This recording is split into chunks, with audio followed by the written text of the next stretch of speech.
Well, I grew up in Mount Prospect as an only child. My mother and my father took me to a Catholic church, and that's where I learned about God and religion. But honestly, after confirmation, I turned away from the church, turned away from religion, turned away from God. That led me to living my life for just myself. Very selfish, very proud. I have this, I got this, I don't need anyone's help.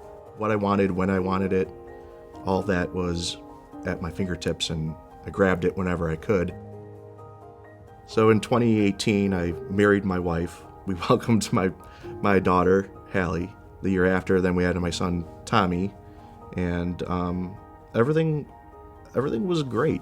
We haven't had many hardships in life, and I guess that made it easier to still live just for ourselves.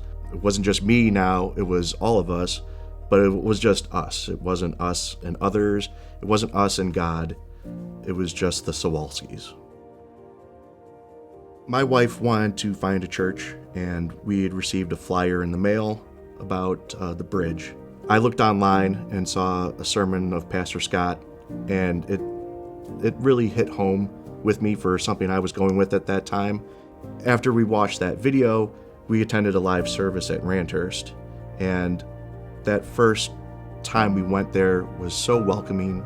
People there were smiling, they were happy to see us, and it put me at peace. So my family and I started attending the bridge weekly at Ranthurst, but I wanted more. And so I looked up the Apologetics course online, and I binge watched all 5 classes in a day. And all of those questions, those doubts that I had about religion, about God, all those walls that I put up to protect myself from something I didn't believe in, started coming down with the answers that were revealed to me.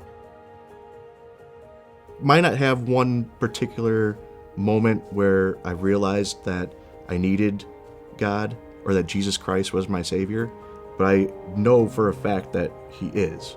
And all the sermons that have stuck in my mind, my heart, it's just undeniable.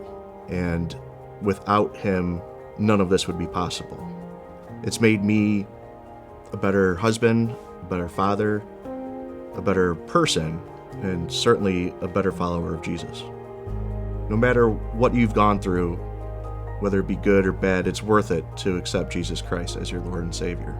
Even when your life is going well, you haven't had hardships. I'm recording this video, and I don't have half the stories of some of the people that you might have seen so far, but that doesn't mean that I did it on my own. I know for a fact I didn't do it on my own. I don't deserve all the good things that have happened in my life, and it's only because of God's grace that my life is where it is now. My name is Mark, and I'm a follower of Jesus Christ.